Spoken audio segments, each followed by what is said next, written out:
Hey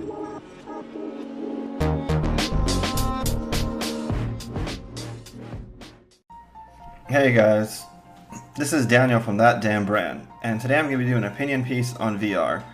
I personally love VR, and ever since I was a kid, I've always waited to be able to move my arm, my character in the game moves their arm, be able to look around in a world that was created by someone, totally to be very immersive and play a game inside this world. I thought Virtual Boy was going to make a push towards that. As a kid, I was wrong, and we all know how that turned out. But I really think the future of VR is very promising, and I will back that up with why I think that. First off, let's start with software. Resident Evil 7 is a perfect example of great software that came out that Sony really pushed to get Capcom to do. We just see a lot of new or good developers, AAA developers, making games now for VR. There's Doom, which got good reviews. There's Skyrim, which from what I've read from the previews is very good. Fallout, I heard, wasn't too good because you can tell that it wasn't built from the ground up for VR and it was kind of thrown in there. But the other games are great examples of why I see these pushes towards it. These games are being built from the ground up by AAA developers with big amounts of money behind them to actually put in the effort to make a solid game. And if that trend continues, which I believe it will, we are going to be seeing some really good games in virtual reality. But who can play these games? Like, for instance, on a computer, you need a well-built computer and then another headset on top of that, right? Well, that is not going to be the case, and that kind of isn't the case right now. Anyone who builds what I consider, I guess, a lower mid-range computer, well, I'm talking around having a GTX 1060 in it, can run virtual reality at this point.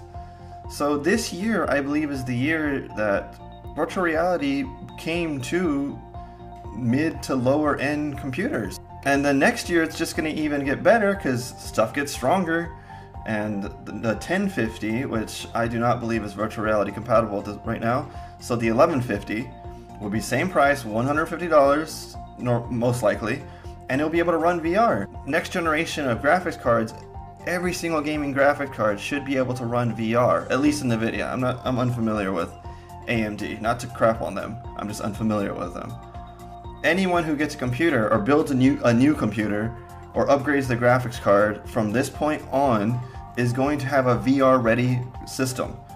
So the whole idea of having to get $1,000 computer is out the window. You don't have to worry about that anymore. With consoles getting into VR, that even opens up the hardware to a lot more people.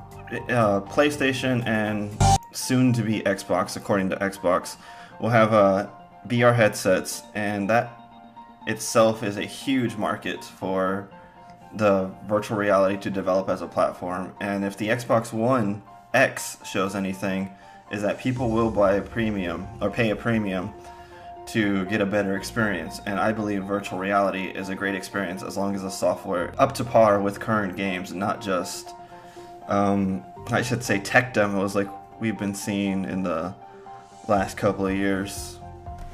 The last point I have to make is that the hardware, like the headset itself and all the tracking devices, have gotten cheaper, significantly cheaper. When the Oculus first came out, it without any sort of real tracking other than the head, it was $800. Now you can go out for like Black Friday, get a Oculus with the touch controllers, which track the hands as well, for $350, and that even comes with the game Robo Recall.